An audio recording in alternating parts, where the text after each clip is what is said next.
There is a quiet fear many people carry today, even if they can't quite name it. You work harder than ever. You save more carefully than before. And yet, somehow, life keeps getting more expensive. The future feels further away, and the sense of security your parents once had seems almost impossible to reach. It feels like running on a treadmill that's slowly speeding up, not fast enough to notice day by day, but fast enough that one morning you wake up exhausted and confused, wondering how you fell behind. Most people blame themselves. They think they didn't work hard enough, didn't study the right thing, didn't invest early enough, didn't make the right choices. But what if the problem isn't you?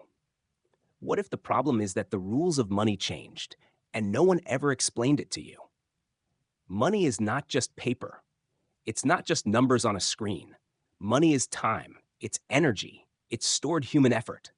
When money works properly, it allows you to carry the value of your labor from the present into the future. When money breaks, that bridge collapses quietly, and people don't realize it until it's too late. For decades, we've been living inside a system where money can be created at will, expanded endlessly, diluted slowly. Inflation is often described as a small, manageable percentage, something abstract economists debate on television. But in real life, inflation is the invisible tax that never asks for your permission.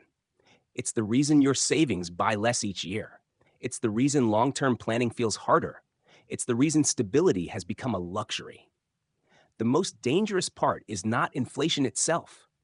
It's that most people don't understand where it comes from. They are told it's normal, necessary, even healthy. And so they accept it, the same way a fish accepts water without ever questioning its temperature. This is where the price of not understanding Bitcoin begins. Not with missed profits, not with charts or market cycles, but with ignorance of how money actually works. Bitcoin didn't appear because someone wanted to get rich. It appeared because the existing system was already broken. It was born in the shadow of a financial crisis, at a moment when trust in banks, governments, and institutions quietly collapsed. Bitcoin was not asking for attention, it was responding to a failure. But if you don't understand Bitcoin, you don't see that. All you see is volatility, headlines, hype, scams pretending to wear its name. And so it's easy to dismiss it as just another risky asset, another trend for speculators. That dismissal feels safe, comfortable, familiar, and comfort is expensive. Because while you're ignoring Bitcoin, the system you rely on keeps changing. Money keeps losing its ability to store value. Debt grows faster than productivity. Governments promise stability while quietly pushing the cost of today onto tomorrow. And tomorrow always belongs to someone else until it suddenly belongs to you. The real cost of not understanding Bitcoin is passivity. It's accepting a system you never voted for, never agreed to, and never truly examined. It's trusting intermediaries by default, believing that someone somewhere is managing things responsibly, because the alternative feels too overwhelming to confront. Bitcoin forces an uncomfortable realization. Money doesn't have to work this way. It can be scarce. It can be neutral. It can exist without permission. That idea alone is threatening to a system built on control and expansion. But it's also threatening to individuals because it removes excuses.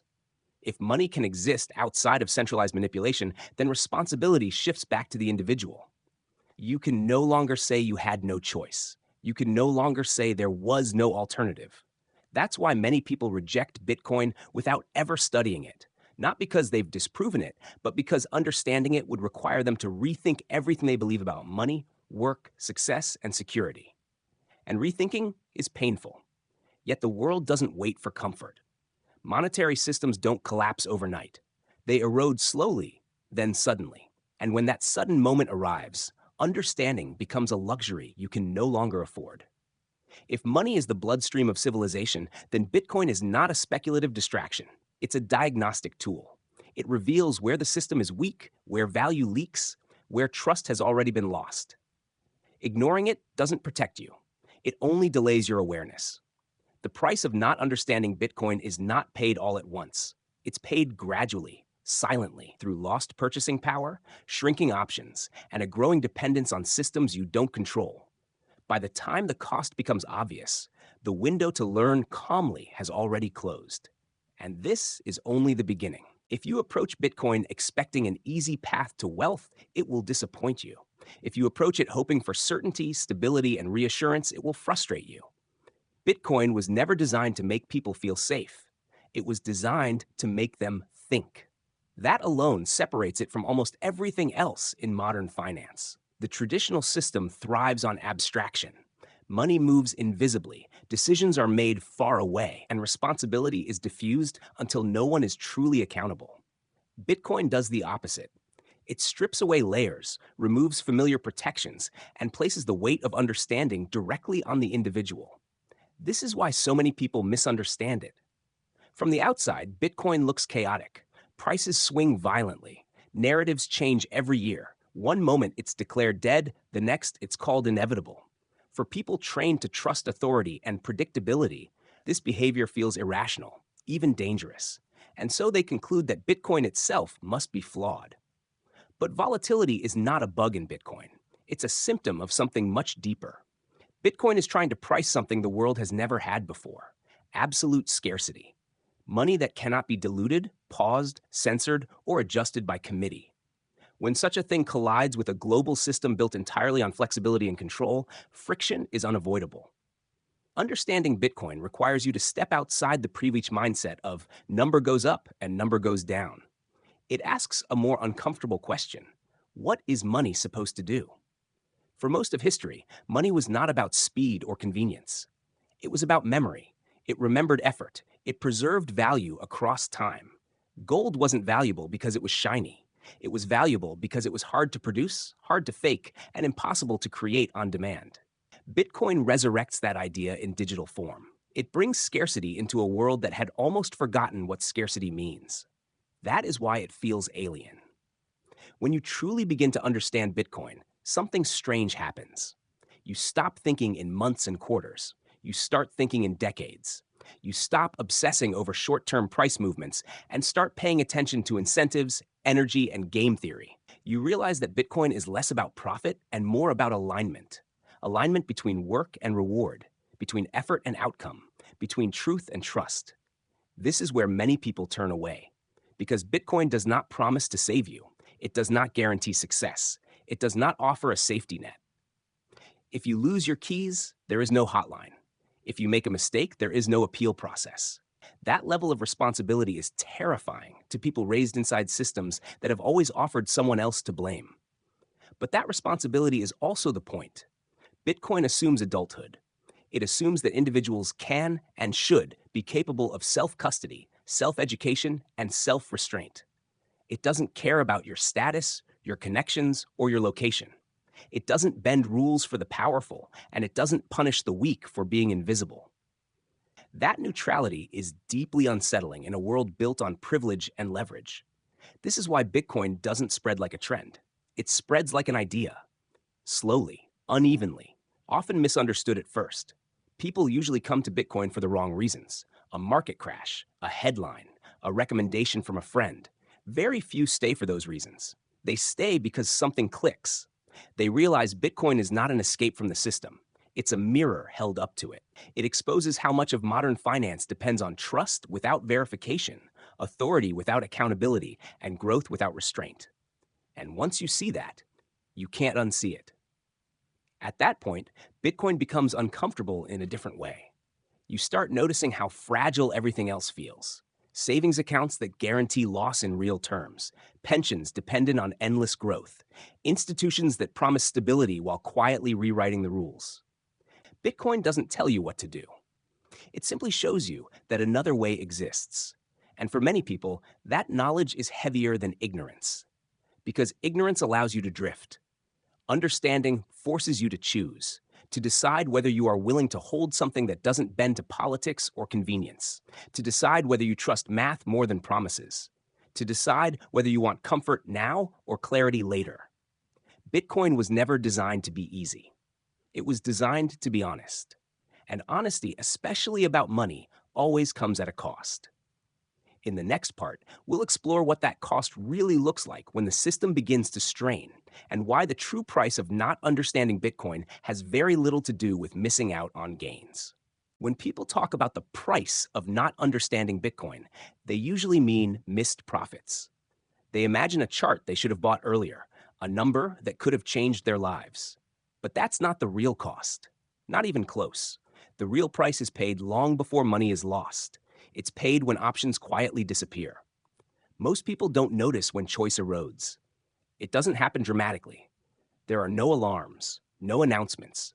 It happens through small, reasonable changes that feel temporary, justified, even necessary. A new regulation here, a restriction there, a rule introduced for your protection. Each one seems harmless on its own. Together, they redraw the boundaries of what's possible. The modern financial system is built on permission: permission to open an account, permission to move money, permission to access your own savings. Most of the time, that permission is granted automatically, so people forget it exists, until the day it doesn't. Around the world, there are millions of people who don't need to imagine this scenario. They've lived it. Bank accounts frozen overnight, withdrawal limits imposed without warning, capital controls trapping savings inside collapsing economies, inflation destroying purchasing power faster than salaries can adjust. In these moments, money reveals its true nature.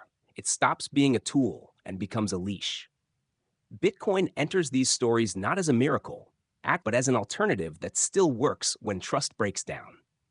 Not because it's perfect, but because it doesn't rely on the same points of failure. It doesn't care about borders. It doesn't ask why you're sending value or to whom. It doesn't need approval to function. If you don't understand Bitcoin, you don't see this coming. You assume stability is permanent. You assume access is guaranteed. You assume that because the system has always worked for you, it always will. That assumption is the most expensive belief of all. History is clear on one thing: monetary systems change. They always have. And when they do, the transition is never fair. Those closest to power adapt first. Those who understand the system's weaknesses prepare quietly. Everyone else reacts late, under pressure, with limited choices. This is not a theory. It's a pattern. Bitcoin is often dismissed by people living in relatively stable environments. Their banks work. Their currency still holds value, at least for now. From that position, Bitcoin feels unnecessary, even extreme. But that perspective is a privilege, not a guarantee. The question is not whether your system will change. It's whether you will be ready when it does. Not understanding Bitcoin means you outsource that readiness. You place your future entirely in the hands of institutions whose incentives may not align with yours. You trust that rules won't change when circumstances do. You trust that access today implies access tomorrow. Bitcoin challenges that trust by offering something radically different: money that functions without needing to know who you are, where you are, or why you're using it. That may sound dangerous to some.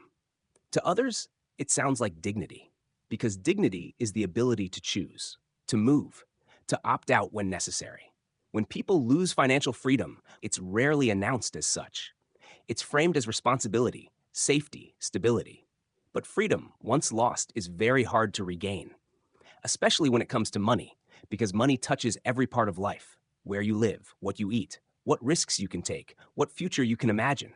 Bitcoin doesn't promise to make you rich, but it does something more fundamental. It preserves optionality. It keeps a door open, and doors matter most when everything else is closing. If you wait until you need Bitcoin to understand it, you're already too late. Learning under pressure is not learning. It's survival. And survival rarely allows for good decisions. The people who benefit most from Bitcoin are often the ones who never had to use it in an emergency. They studied it when they didn't need it. They held it when alternatives still existed. They understood its value before it became obvious. Not understanding Bitcoin doesn't mean you'll be poor. It means you'll be dependent on systems that can change without your consent, dependent on intermediaries who answer to forces you don't see, dependent on narratives that shift when reality becomes inconvenient. The real price is not paid in dollars or euros or any other currency. It's paid in lost agency, in fewer choices, in a future where your financial life is increasingly shaped by rules you had no part in creating. And once choice is gone, money becomes the least of your concerns. In the final part, we'll talk about what it really means to understand Bitcoin, and why doing so doesn't make you special, but it might keep you from being left behind. Understanding Bitcoin doesn't turn you into a visionary. It doesn't give you moral superiority, and it certainly doesn't guarantee wealth. What it does is far quieter and far more important. It changes how easily the world can move on without you noticing. Every major shift in history has had this pattern. A small group senses the change early, not because they are smarter, but because they are paying attention. Everyone else continues living inside the old assumptions, not out of stupidity, but because the old system still works well enough to feel permanent. Bitcoin sits in that uncomfortable space between too early to feel necessary and too late to ignore.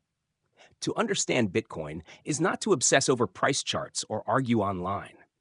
It is to understand why a digitally scarce asset matters in a world built on infinite expansion.